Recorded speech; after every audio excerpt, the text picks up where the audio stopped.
धर्मपाल आर्य जी, आर्य प्रतिनिधि सभा के दिल्ली के प्रदेश अध्यक्ष आचार्य धर्मपाल आर्य जी, सभा में उपस्थित सभी हमारे पूजनीय संतगण, मंच पर उपस्थित अन्य महानुभाव, बुजुर्गों, नौजवान साथियों, माता बहनों, पत्रकार छायाकार मित्रों, सर्वप्रथम मैं आचार्य गुरुदेव जी को अपनी ओर से, हरियाणा सरकार की ओर से श्रद्धा सुमन अर्पण करता हूं, श्रद्धांजलि अर्पित करता हूं।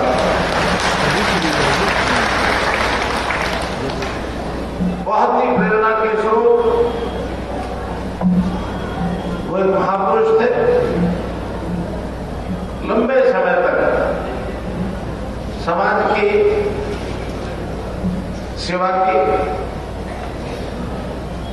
आर्य समाज के विचारों को, सिद्धांतों को प्रतिपादित किया। हम जानते हैं कि आर्य समाज ठीक स्वामी दयानंद जी के समय से ही अपने बहुत से महापुरुषों के माध्यम से इस समाज को बहुत बड़ी देन है। आर्य समाज वो एक समाज का नाम नहीं है, बल्कि एक आंदोलन का नाम है। इस आंदोलन के माध्यम से शिक्षा हो, युवाओं को संस्कार देने की बात हो, समाज को नशा मुक्ति का विषय हो, पर्यावरण की बात हो, ऐसे सब विषयों को लेकर के आर्य समाज की अपनी भूमिका, शिक्षा में विशेष तौर पर महिला शिक्षा, स्त्री शिक्षा, इसके ऊपर बहुत बल दिया गया। आज हम अपने सम्मेलन के माध्यम से मैं समझता हूं सब विचारों को प्रतिपादित करेंगे, आगे बढ़ाएंगे, समाज के लोगों को प्रेरणा देंगे।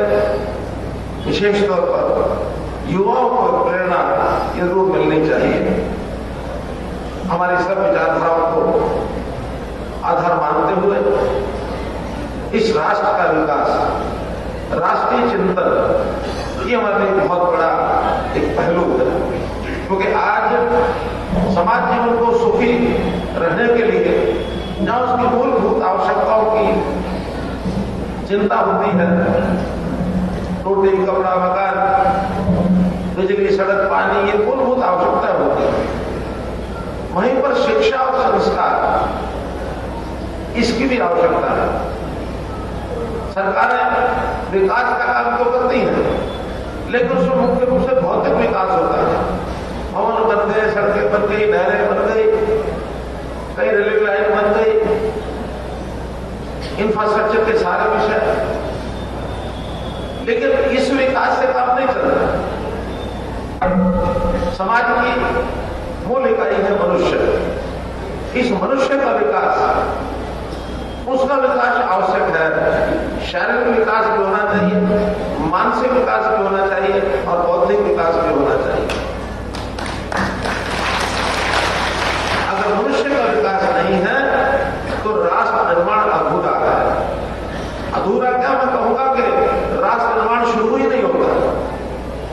क्योंकि राष्ट्र निर्माण में जहां समाज होता है, वहां समाज के अंदर एक उच्च कोटि के संस्कार जब तक नहीं मिलते, तब तक समाज पतन की ओर बढ़ता चला जाता है, समाज उत्थान की ओर नहीं आता। तो इस सारे विषय में सरकारें थोड़ा चिंता तो करती है, लेकिन ज्यादा काम मनुष्य निर्माण का मैं समझता हूं ये संस्थाओं के माध्यम से, स्वयंसेवी संस्थाओं के माध्यम से, सामाजिक, धार्मिक, आध्यात्मिक संस्थाओं के माध्यम से ही इसको आगे बढ़ाया जा सकता है, सिरे चढ़ाया जा सकता है। तो इस नाते से मैं ये कहूंगा कि आर्य समाज की भूमिका ये अतुलनीय है। आर्य समाज ने गौ संवर्धन, गौ सुरक्षा, इसमें भी बहुत काम किया है। गौपालन का काम, ये भी हमारी एक प्रकार की विचार, हमारा भारतीय चिंतन है, उसमें मुख्य एक भूमिका है।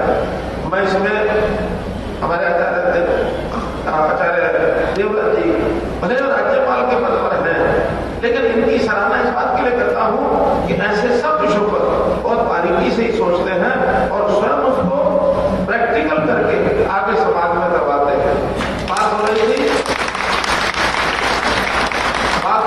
जीरो बजटिंग खेती। अब ये जीरो बजटिंग खेती क्या है, हमको बहुत दिनों तक समझ में नहीं आया। मैंने कई बार आचार्य जी से मीटिंग की और अब वो विषय आगे बढ़ा दिया इन्होंने।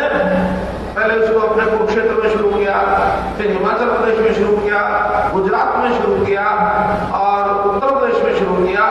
अब एक बड़े स्तर पर हम हरियाणा में शुरू करने जा रहे हैं। अगले ही महीने में एक बहुत बड़ा एक मीटिंग करके किसानों की बना करके उसमें आगे बढ़ाएंगे। और मुझे बताते हुए प्रसन्नता है आपको, हमारे मुख्यमंत्रियों के पिछले दिनों में बैठक थी और मैंने प्रधानमंत्री जी को कहा कि जीरो बजटिंग खेती ये हमारे किसान के लिए और किसान के उत्पादन के लिए, न केवल किसान का उत्पादन बल्कि जो खाद्यान्न पैदा होता है, जो जनता खाती है। आज केमिकल खाद से ओत-प्रोत जो खाया जाता है उससे बीमारियां बढ़ रही हैं, कैंसर बढ़ रहा है। तो अगर हम इस जीरो बजटिंग खेती से यदि इसका प्रयोग करके खाद्यान्न पैदा कराएंगे तो जनता का वो जो खराब होता स्वास्थ्य वो भी ठीक हो सकता, बीमारियों से छुटकारा पा सकते हैं, बीमारियां दूर रह सकते हैं। तो एक प्रकार का आयुर्वेद का भी काम ये हमारा जीरो बजटिंग खेती का जो खाद्यान्न है ये काम करेगा। इसलिए प्रधानमंत्री जी ने बहुत सराहना की उसकी और उनका कि पूरे देश में इस काम को हमको लागू करना चाहिए। तो मैं आचार्य देवव्रत जी का अभिनंदन करता हूँ बात के लिए, एक बहुत बड़ा मेरा उन्होंने उठाया। बात हुई नशा मुक्ति। नशा मुक्ति से भी बहुत चिंता ये सब हो रही है। हमारा युवक नशे की ओर बढ़ता जा रहा है। कई प्रकार के नशों का आज के युग में अपने यहां भी लोग इसको खोज लेते हैं, आविष्कार कर लेते हैं। प्राचीन समय में बहुत कम चीजों के नशे होते थे, आज तो नए नए प्रकार के नशे आ गए। अपना यौवन खोता चला जा रहा है। ये चिंता का विषय है। इसमें जैसा बताया हमने इस बार एक पॉलिसी अपनी बनाई है, नीति बनाई है कि जहां के लोग, जिस गांव के लोग नहीं चाहेंगे उस गांव में शराब का ठेका नहीं खोला जाएगा। बहुत लोग कहते हैं इससे सरकार की आमदन जो है वो खत्म हो जाएगी, आमदन ज्यादा होती है। आमदन का करेंगे क्या अगर हमारा समाज ही मानो किसी प्रकार से पतन के रास्ते पर चल रहा। जिस समाज को हमने उत्थान करना है उसका स्तर ऊंचा उठाना है। अगर इस शराब बेचने से, कमाई करने से और वही पतन हो गया तो इस पैसे का भी, कमाई का भी क्या करेंगे? हमारी दो सड़कें कम बन जाएंगी, दो बिल्डिंग कम बन जाएंगी, लेकिन नौजवान का चरित्र ये ऊंचा रहना ही बहुत जरूरी है। हमारी आवश्यक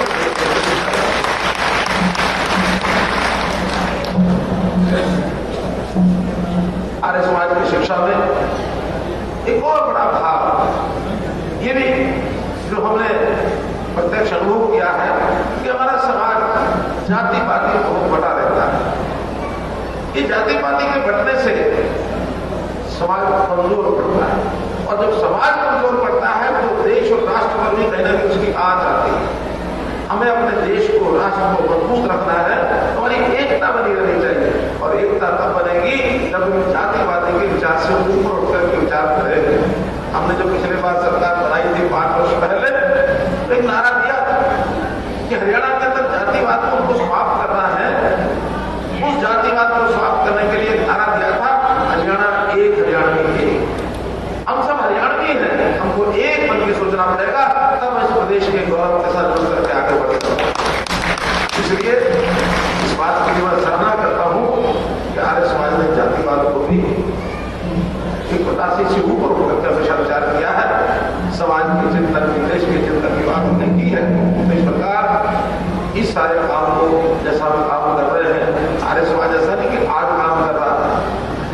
आजादी के समय में जो आंदोलन आर्य समाज के महान विभूतियों के द्वारा उसमें भाग लिया गया वो भी सराहनीय है। अच्छा, स्वामी दयानंद जी के बाद चाहे स्वामी शरदानंद जी हो, महात्मा हंसराज हो, लाजपत राय हो, कितने नाम हम ले सकते हैं। क्रांतिकारी वीर सावरकर आर्य समाज की शिक्षा से प्रभावित है। तो इस प्रकार आर्य समाज की शिक्षा से इस देश की आजादी, इसको भी जो हमने प्राप्त किया वो भी बहुत सराहनीय काम है। ग्राम को बहुत बातें गिराई जा सकती हैं।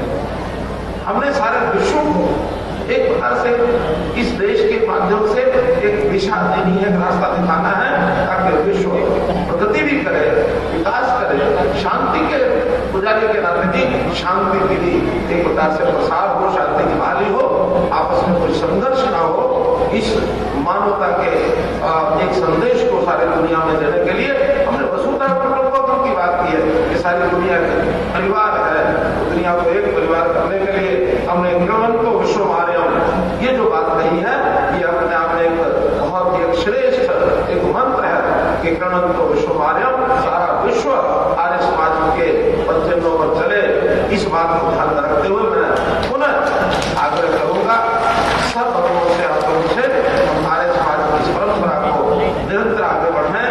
किसी प्रकार की कोई कठिनाई आती है और यदि कोई सरकार के ओर से कोई अपेक्षा होती है तो सरकार हमेशा उस काम को करने के लिए तैयार है, हमेशा आर्य समाज के संदेश को आगे बढ़ाने के लिए। स्वामी दयानंद जी का जयंती का दिन, एक दिन होता है, अभी आगे 18 फरवरी को आ रहा है। महापुरुषों की जयंतियों पर एक प्रचलन ये हो गया था कि कोई महापुरुषों समाज के अंदर बहुत से हैं, हर समाज अपने किसी पुरोधा का एक जयंती मनाने का कार्यक्रम करता है।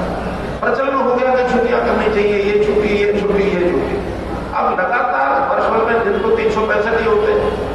पहले कभी 52 रविवार छुट्टी होते थे, फिर 52 शनिवार और जुड़ गए, 104 छुट्टियां हो गई। फिर ये महापुरुषों की छुट्टियां तो 50 छुट्टियां ये भी हो गई। तो अगर ये 150 दिन छुट्टियों में चला जाता है तो वर्ष भर काम करने के लिए फिर बहुत कम बचते हैं।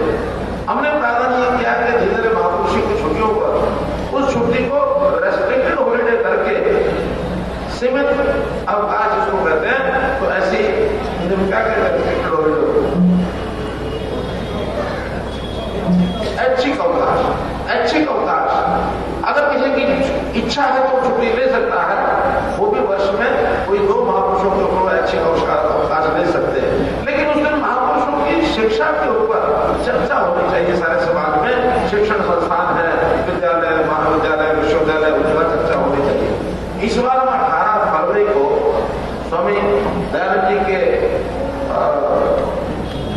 जयंती दिन के ऊपर तय किया है कि चंडीगढ़ में सभी विधायकों को बुलाएंगे और सभी विधायकों को बुला करके स्वामी दयानंद जी की शिक्षा के ऊपर हम चर्चा कराएंगे।